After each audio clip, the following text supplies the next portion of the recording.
Hello everyone, मेरा नाम है अभिषेक और आप सबका स्वागत है हमारे परिवार सीकर्स डायरी में। आज हम बातचीत करेंगे योगा के बारे में। क्या मसीह लोगों के लिए योगा सही है? क्या विश्वासियों के लिए योगा करना सही है या नहीं? चलिए पहले बातचीत करते हैं योगा है क्या।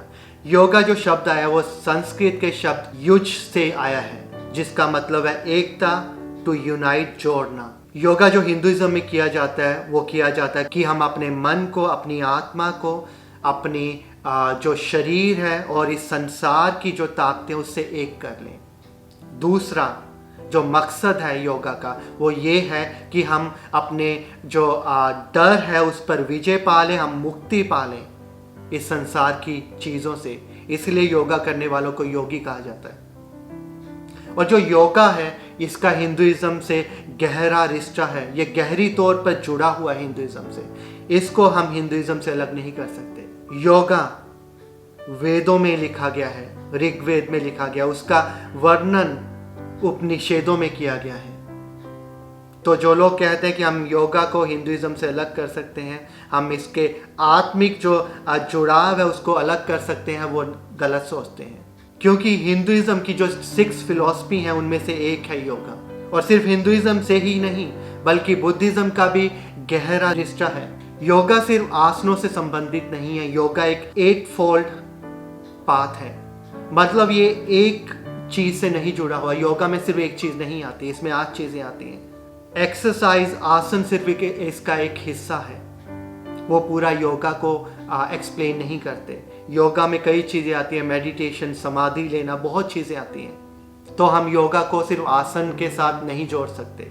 हमें योगा को समझने के लिए हिंदुइज्म में गहरे तौर पर जाना पड़ेगा। तो क्या मसीह लोगों के लिए, विश्वासी लोगों के लिए योगा करना सही है? नहीं। अभी एक मूवमेंट चल रही है मसीह लोगों के बीच में जिसे होली योगा कहा जाता है। इसमें मसीह लोग योगा को मसीहत से जोड़ने की कोशिश कर रहे हैं। वो योगा में जो मंत्र पढ़े जाते हैं उसकी जगह लोगों को कहते हैं बाइबल वर्स पढ़ो।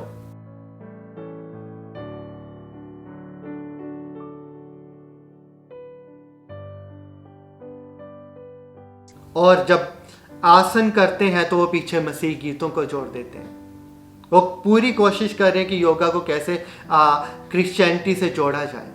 और वो कहते हैं कि हम लोग हिंदुइज्म के जो आत्मिक जो बंधन है, जो आत्मिक जुड़ाव है योगा से, उसको अलग कर देंगे और योगा को एक एक्सरसाइज के तौर पर हम मसीह जीवन में जोड़ लेंगे।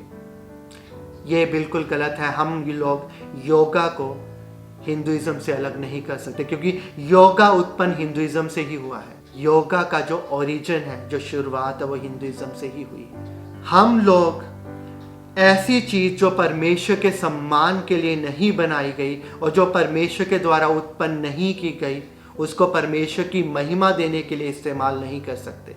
ये सही नहीं है।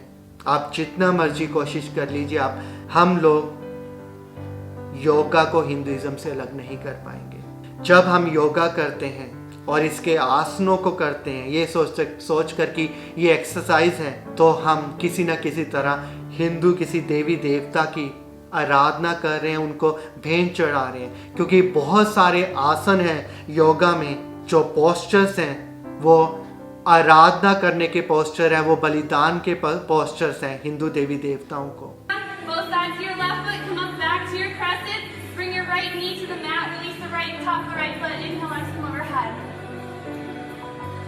Exhale, hands come back down. Come up to your hands. Start. Woo! Ball down on the right foot. Left foot comes to meet the right. Flow through your chaturanga.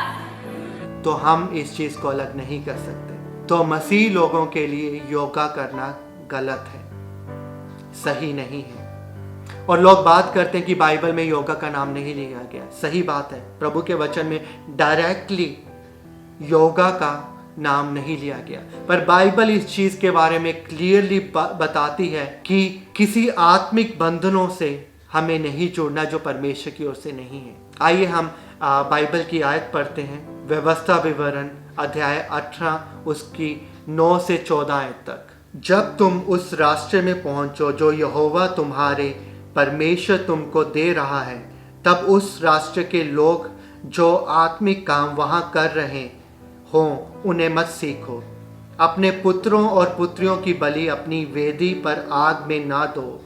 किसी जोशी से बात करके या किसी जादूगर, डायन या सयाने के पास जाकर यह ना सीखो कि भविष्य में क्या होगा। किसी भी व्यक्ति को किसी पर जादू टोना चलाने का प्रयत्न ना करने दो, और तुम में से कोई व्यक्ति ओझा या भूत सिद्धक नहीं बनेगा, और कोई व्यक्ति किसी ऐसे व्यक्ति से बात करने का प्रयत्न ना करेगा जो मर चुका है।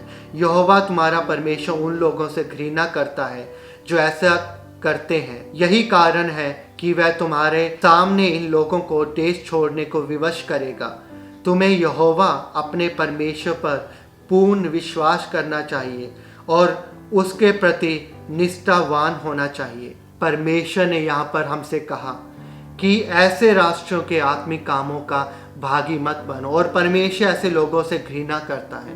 परमेश्वर ऐसे लोगों को पसंद नहीं करता है जो ऐसे रीति रिवाजों, जो आत्मिक तौर पर किसी मूर्ति पूजा से जुड़े हों। परमेश्वर उस चीज़ की हमें अनुमति नहीं देता है। चाहे आप उसको एक्सरसाइज का नाम दे दें, चाहे आप कहें कि मेरे मन में तो ये नहीं था कि मैं किसी देवी देवता की पूजा कर रहा हूँ, मेरे मन में तो सिर्फ मैं एक्सरसाइज कर रहा था।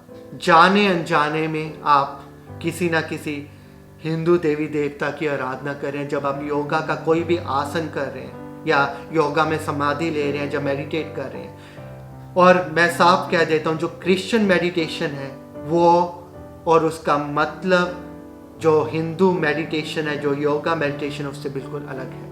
अगर आप एक्सरसाइज करना चाहते हैं तो आप जिम जाइए। अगर आप हेल्दी रहना चाहते हैं तो अच्छा खाना खाइए, नहीं तो आप पिलाटेस एक्सरसाइज करें। हमारे पास बहुत तरह की एक्सरसाइज है हेल्दी रहने के लिए, तो हम योगा ही क्यों करें जिसका एक आत्मिक बंधन है मूर्ति पूजा से, हिंदुइज्म से, जो हमें हिंदुइज्म में जोड़ता है।